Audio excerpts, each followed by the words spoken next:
Hoy os quiero hablar de uno de mis momentos favoritos de la historia, el siglo XIX, sus grandes autores, sus grandes proezas, sus grandes enigmas, el siglo XIX. Uno de los protagonistas fundamentales lo es Alejandro Dumas. Vamos a contar su historia a grandes rasgos, con esas anécdotas, con esa polémica que siempre rodeó a un personaje curioso, un personaje que fue objeto de mofa, de censura, que le impidieron entrar en la Academia Francesa por culpa de las perversiones de las que le acusaban. Sí, la verdad es que le gustaba mucho el género femenino, frecuentaba mucho ese género, pero no quita para que sea uno de los autores más populares del siglo XIX y de toda la historia. Ahí están sus obras, con negros, con ayudantes, con colaboradores, con documentalistas, pero ahí están sus obras. El Conde de Montecristo, Los Tres Mosqueteros, Enrique III y su corte, El Caballero Armental. Hay tantas y tantas emociones rodeando al bueno de Alejandro Dumas. Sí, uno de los artífices de la novela popular, uno de los que crearon ese género que se llamaba folletinesco. Sabéis que antes las novelas se presentaban por capítulos en las publicaciones, se las empezó a llamar folletines. Su creador, es que se llamaba así, folletín. Bueno, pues uno de esos grandes impulsores fue sin duda alguna nuestro héroe de hoy, Alejandro Dumas, don Alejandro Dumas, que tiene una historia tan curiosa como esta.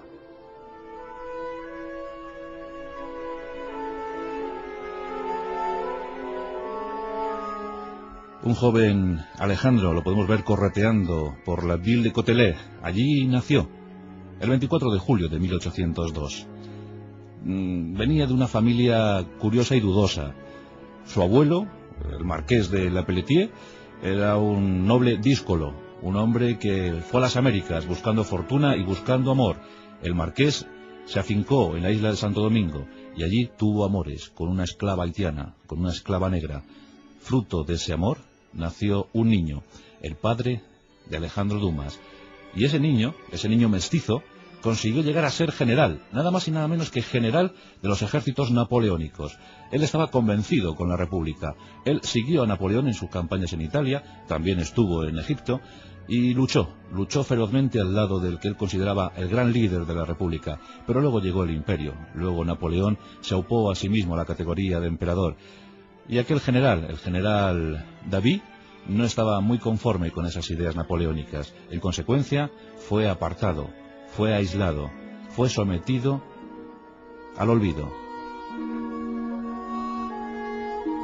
Se casó y tuvo al pequeño Alejandro.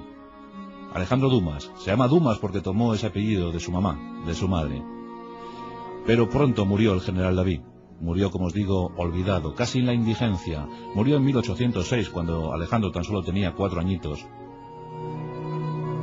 La madre, desprovista de cualquier ingreso económico, no tenía pensión, pues no le pudo dar, no le pudo suministrar, no le pudo proveer de buena educación al niño. El niño se crió como un auténtico salvaje, no fue a la escuela.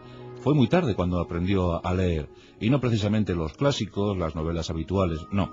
Él se interesó por la fantasía, él se interesó por mundos fascinantes, mundos de héroes. Ahí estaba Sir Walter Scott, una referencia constante para Alejandro Dumas. Más tarde sería traductor de su obra Ivanhoe. Bueno, pues aquí tenemos a Alejandro correteando por Cotelet y viendo cómo su madre se las veía y se las deseaba para poder sustentar esa familia, para poder sacar la familia adelante. Con 16 años se convierte en recaredo, pues se convierte en una especie de mensajero del pueblo, va de una zona a otra, de un lugar a otro, y va buscando encontrar un poco de dinero, unos francos, para ayudar a su madre.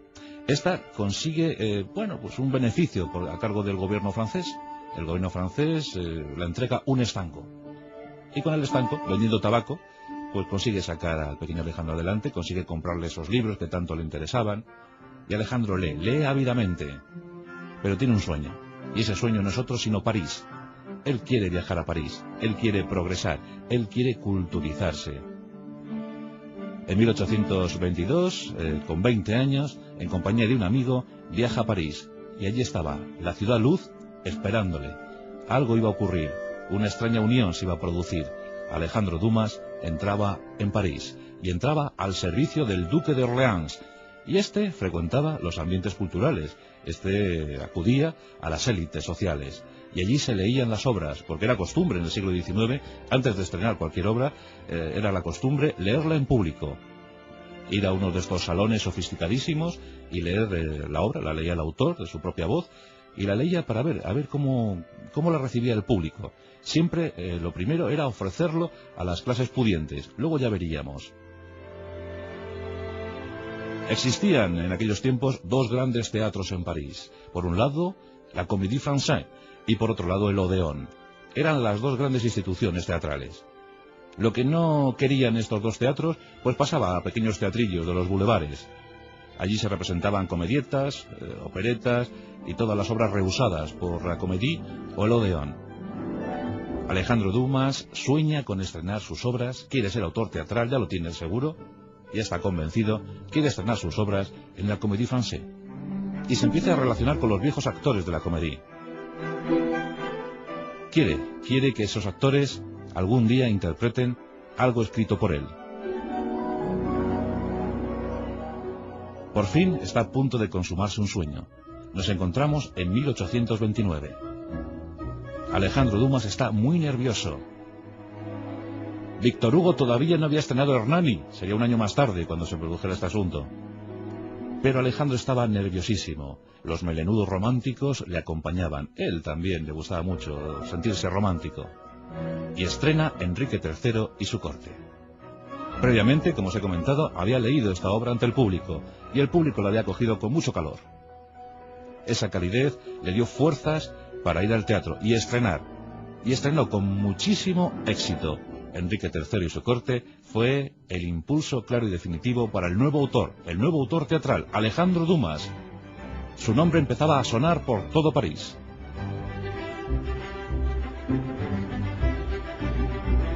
Está muy contento porque además en Francia esto de los derechos de autor ya se manejaba desde 1792. Por tanto, empiezan a animar al joven, le empiezan a dar palmaditas en la espalda para que se entregue con entusiasmo a la confección de nuevas obras. Y así ocurre. Porque Alejandro Dumas, aunque ha pasado a la historia como gran novelista, como novelista popular, hay que decir que buena parte de su obra pues está en comedias teatrales, en obras teatrales y también en ensayos de viajes, porque el viaje era la gran pasión para Alejandro Dumas, para él y para todos los viajeros románticos. Era como una especie de toque de elegancia. Aquel que se sintiera romántico debía ir, sin duda alguna, a viajar. Debía visitar países y además hacer de corresponsal. Porque estos viajeros luego mandaban sus crónicas, sus artículos a los diferentes periódicos. Fue el caso de Alejandro Dumas, que también se puede considerar como buen periodista, articulista. Conoció muchos países. Suiza, sitio al que fue tras una epidemia de cólera en París. Él mismo contrajo esa cólera y para curarse de esa enfermedad, pues fue a los ambientes más sanos, más montañeses de Suiza.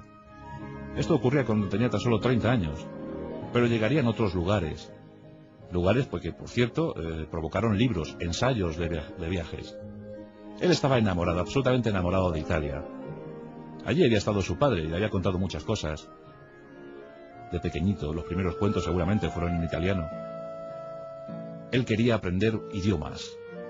Se manejaba muy bien en italiano, quería aprender alemán para leer a Goethe, porque Goethe era la pasión en aquellos tiempos. Las obras de Goethe se representaban con avidez, se recibían con auténtica entrega y muchísimo entusiasmo.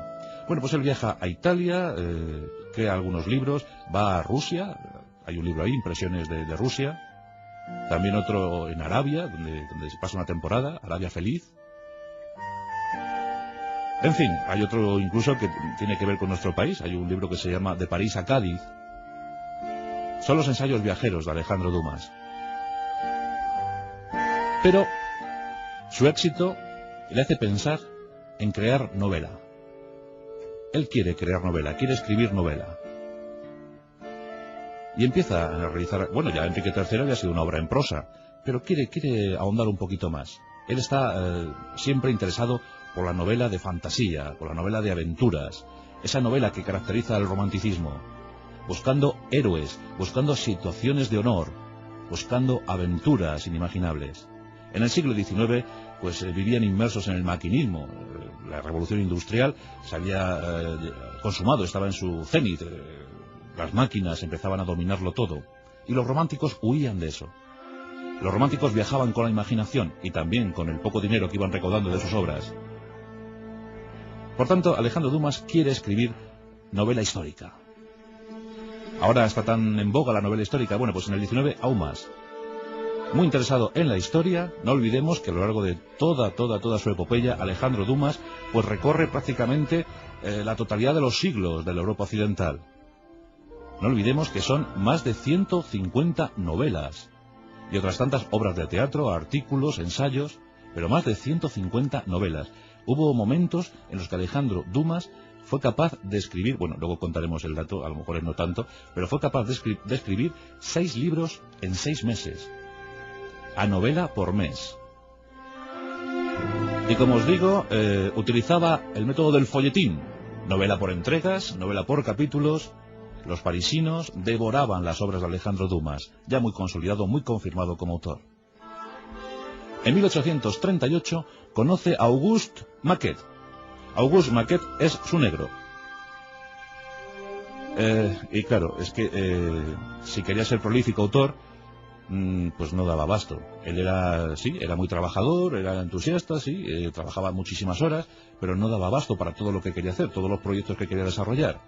Auguste Maquet era un autor mediocre, era un escritor mediocre, pero era buen historiador, conocía perfectamente la historia y sabía documentarla. Alejandro Dumas le propone un trato: trabajemos juntos, unamos fuerzas, mi ingenio y tu pasión por la historia pueden provocar grandes acontecimientos literarios.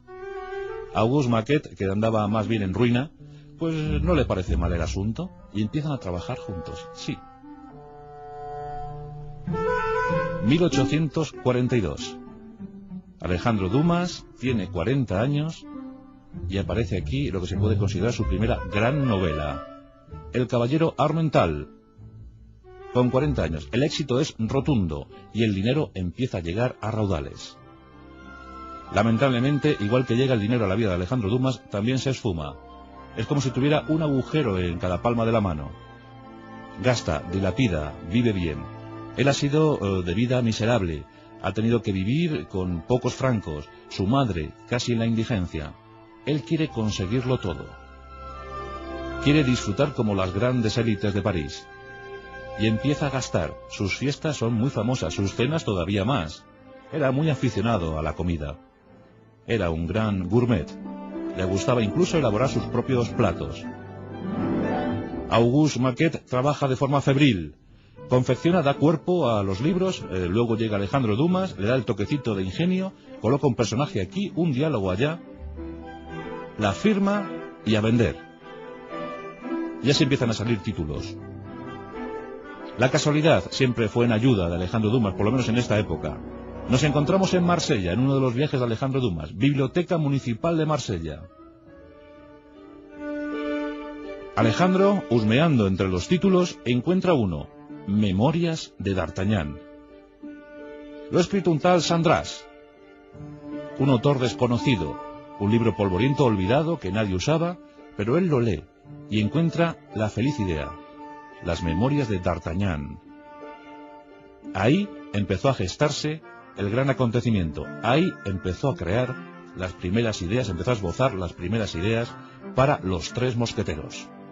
Le comunicó el hallazgo a Auguste Maquet. Auguste empezó a documentar la época, Luis XIII, Luis XIV, Richelieu, Mazarino, en fin, todo estaba dispuesto para la aparición de esta obra magna, Los Tres Mosqueteros. ¿Quién no ha soñado con Porthos, Aramis, D'Artagnan, Athos? Los Cuatro Mosqueteros, todos para uno, uno para todos. Era el gran momento para la épica, el gran momento para la aventura. La novela popular era un hecho. Los Tres Mosqueteros, su máximo representante. Ya os digo que Alejandro Dumas lo aprovechaba todo. Todo le servía, cualquier historia. Recordando un hecho acontecido, pues, algo que había contado un prisionero, un detenido en alguna gendarmería parisina, pues recreó la historia de un conde extraño, un conde sometido a reclusión, a confinamiento durante muchos años. Era el conde de Montecristo, una isla que había conocido el propio Napoleón. En 1845 aparece El Conde de Montecristo. Como os podéis figurar, la sensación recorre toda Francia. Todos quieren obras de Alejandro Dumas. Tiene gran público, hay miles de personas que quieren comprar las obras de Alejandro Dumas. Y él, por supuesto, les va a dar satisfacción. Auguste Maquet ya no es suficiente, tiene que contratar más y más. El gabinete de Alejandro Dumas se convierte en un sitio de trabajo, inagotable, donde cada vez hay más colaboradores. 6, 7 colaboradores trabajando en los libros de Alejandro Dumas. Él siempre dando ese toque genial, siempre estaba su firma, siempre estaba su sello, su forma de entender la literatura. Pero lo cierto es que aquellos hombres trabajaron muchísimo durante años. Alejandro tiene una gran fortuna. Todos conocen la esplendidez de Alejandro Dumas. Y como era algo megalómano, pues decide construir un castillo. Me voy a construir a mí mismo un castillo, que se llame el Castillo de Montecristo. El castillo, pues, reunía toda la suerte de lujos que podía ofrecer la época. Diferentes estilos, estilo romántico, por supuesto, estilo gótico, estilo neoclásico, todos los estilos dentro de ese Castillo de Montecristo. Incluso había adornos que representaban la efigie de los grandes autores literarios de la historia, desde el propio Homero hasta él mismo, Alejandro Dumas.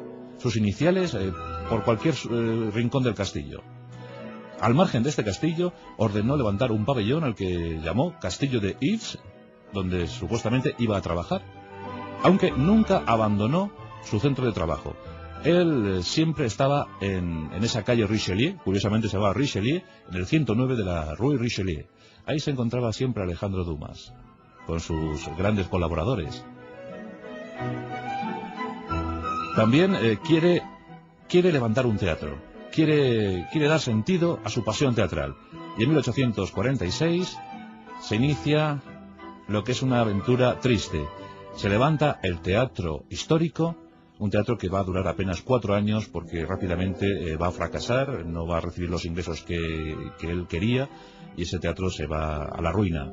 En 1850 tiene que cerrar ese teatro. Antes, otra desgracia, en 1848, pues la desunión con Auguste Maquet. Auguste Maquet estaba harto, literalmente harto de la explotación a la que era sometido. Pone un juicio a Alejandro Dumas.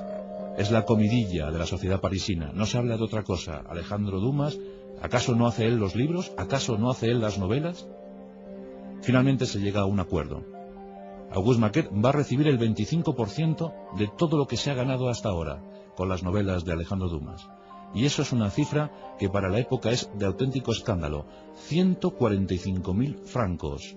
Por supuesto, Alejandro no tiene esa cantidad, así que convienen que Alejandro lo pague en cómodos plazos hasta 10 años. 10 años pagando a Auguste Maquet todo el trabajo de negro que le había dado durante otros 10. Alejandro Dumas estaba arruinado, tiene que subastar su castillo de Montecristo. Las obras siguen apareciendo, pero él ya no está feliz, ya no está viviendo su mejor momento.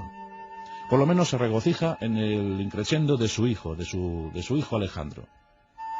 Alejandro, el hijo, había nacido en 1824, una fecha emblemática para la literatura, es la muerte de Lord Byron, pero el nacimiento de Alejandrito. Alejandrito no fue reconocido por Alejandro Dumas padre. No, había sido fruto de la unión con una modistilla. Ya os digo que Alejandro Dumas, pues, gustaba del género femenino.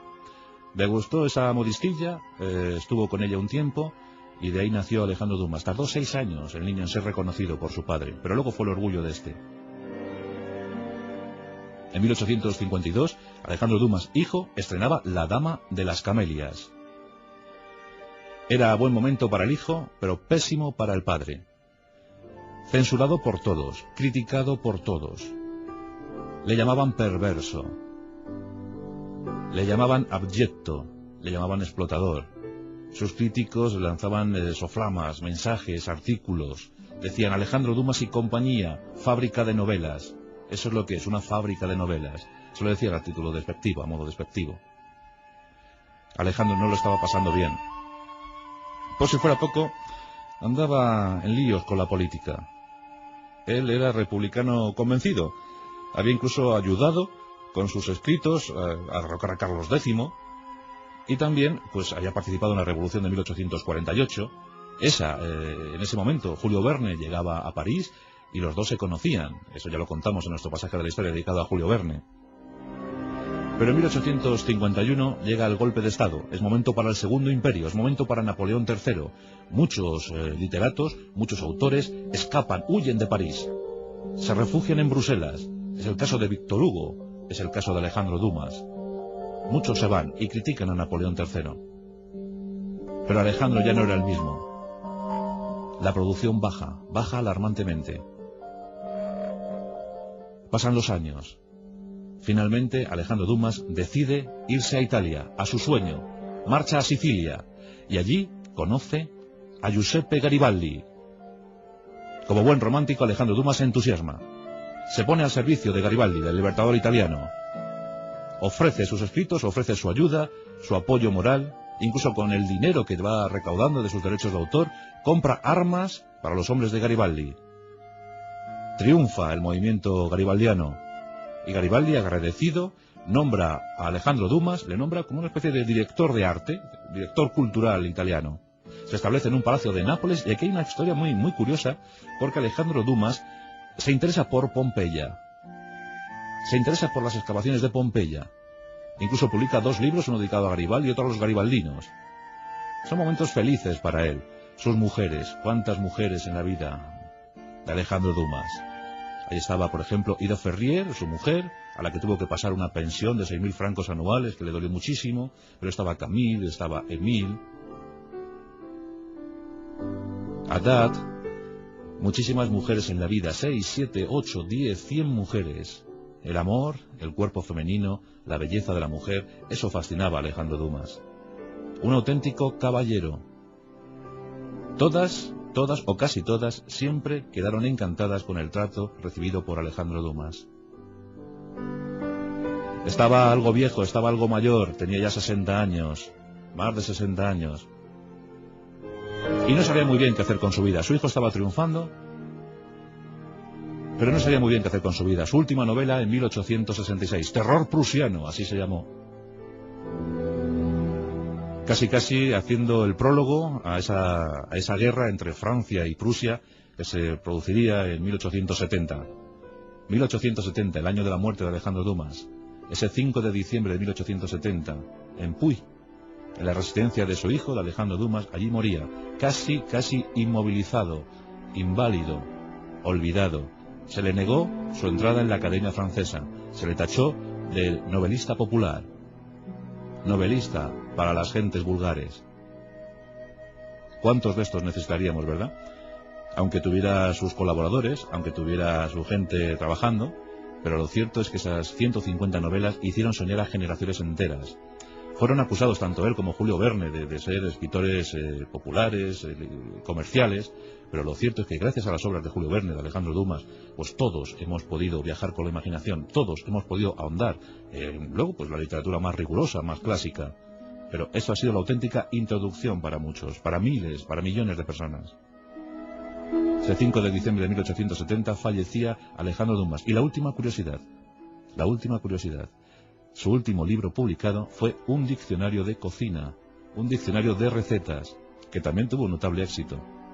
Alejandro Dumas, el caricaturizado, le hicieron muchísimas caricaturas por su aspecto negroide. Claro, su abuela, negra, pues transmitió los rasgos. Él tenía los labios gruesos, el pelo rizado, tenía un cuerpo hercúleo, impropio de los franceses, decían. Y eso fue motivo de mucha crítica, de mucha risa. Decían que su tez morena, de este mestizo, bueno, eso son cosas de la época, cosas del siglo XIX. Hoy nuestros pasajes de la historia para este gran autor literario, para este gran escritor, Alejandro Dumas.